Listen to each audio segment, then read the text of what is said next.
Well, it's official. We are officially in the Donkey Kong Renaissance. But first, have you played Country Returns HD? I can't believe I'm actually saying this, but holy shit, Donkey Kong is fucking back. That's a phrase I don't think I've been able to say since, well, ever. So to finally be able to sit here and say that after 11 grueling years is really something special. It's kind of funny how 2025 has ended up being the year of Donkey Kong, especially because most of us thought this year was going to be Country Returns HD and nothing else. How wrong we were. So far we have gotten games, directs, parks, amiibo, a potential movie leak, and of course the serious revival that is Donkey Kong Bananza. Now before I go any further, I do feel kind of obligated to give a bit of a spoiler warning, as I do believe you should probably experience this game as blindly as possible. If you haven't beaten the game yet, what the fuck are you doing? Alright. 3, 2, oh, I'm getting close. 1, last chance.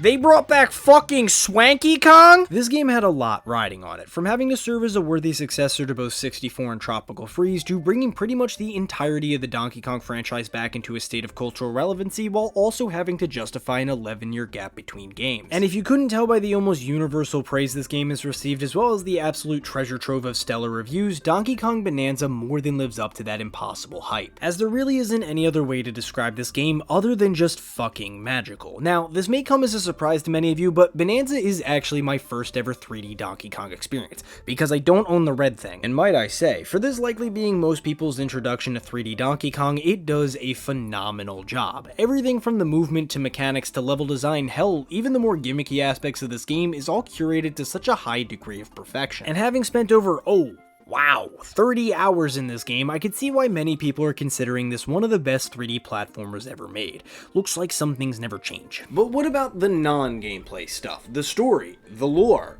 the fan service? Well, if you couldn't tell by the giddy nature that I've had throughout most of the videos so far, this game more than delivers. There's a reason why I refrain from saying this game is a return to form for the Donkey Kong series as a whole, because in terms of its actual gameplay, it fucking isn't, as it obviously has nothing really in common with these games, and although I've never played it, I think I can confidently say that it doesn't have much in common with DK64 either. Where are the guns? This is way more than just a return to form for Donkey Kong, as this game is pretty much a full-blown revival of the entire franchise as we know it. Now, if you saw the last video I made on Bonanza, which given the views I'm gonna say is very likely, most of the things that I said in that video ended up being very true, mainly in regards to all the game's more surface level references. Specifically with each layer's collectible fossils, the handful of throwback levels, and the presence of a lot of arcade iconography. But thankfully, like I said, this is all just surface level stuff, because like this game, this shit goes way deeper. For instance, sub-layer 1100, otherwise known as the racing layer. If it wasn't for the ending of this game, this would have been the sole reason for this video's existence, because man,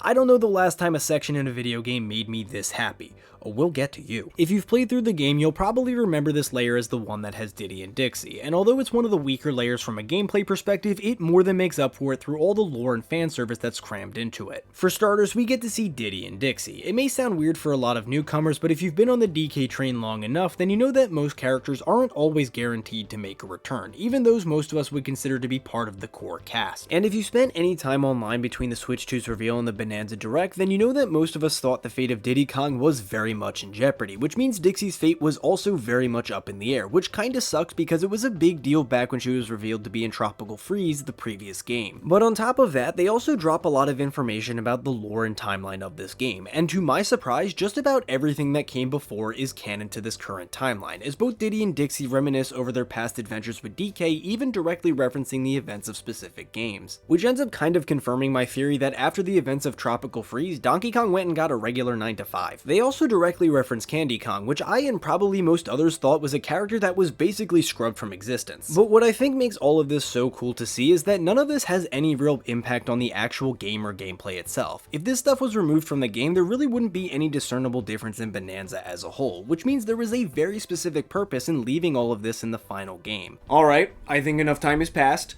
Let's talk about the Crocs. Well, It finally paid off because K. Rool and the Kremlings have officially returned, and by the looks of it, they ain't going anywhere. This was hands down the most talked about thing in the lead up to Bonanza's release, and even though I and many others pretty much gaslit ourselves into thinking K. Rool was guaranteed to be in the game, this finale still feels like an absolute fever dream over a month later.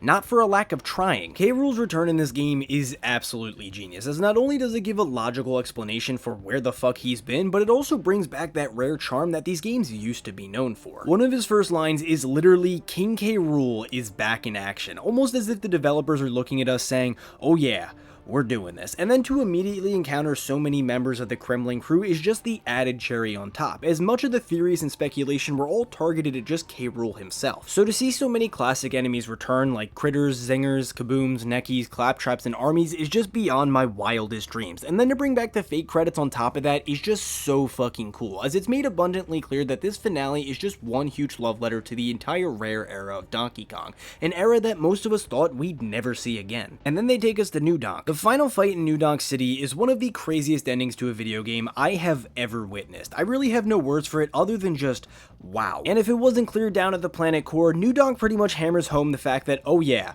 he's really back, truly solidifying King K. Rool as Donkey Kong's greatest adversary. What does it all mean though? This wasn't all done for nothing, right? I sure as hell hope not. I have spent quite a lot of time thinking about this game and what exactly it all means, and like I said at the beginning, this game is essentially the complete series revival we have been waiting decades for, as much of the story builds up to that very moment almost from the very beginning. I mean, just look at how this first Crocoid enemy is framed, almost as if the game is telling you it knows you know. I actually really liked Voidco as the de facto villains of this game, but let's be real, their actual roster of grunts was always the Kremlings in disguise. They were never intended to be another faction like the Tikis or Snowmads, and I think that's something that's very important to point out. These guys were basically here just to awaken the beast, and I highly doubt that all of this was done to bring K. Rool and his goons back just to immediately get rid of them sometime later. They gave him a fucking logo. It's clear that this was all set up to re-establish the status quo for Donkey Kong, as most of us are kind of expecting most of these characters to make a return sometime soon, with some potential evidence to boot. Like I said in the previous video, there was a specific reason why this was chosen to not only close out the Switch 2 Direct, but also basically be a launch title for the console, and having experienced all this game has to offer, it really does become clear why this decision was made. They wanted to bring Donkey Kong back to his former glory, and man,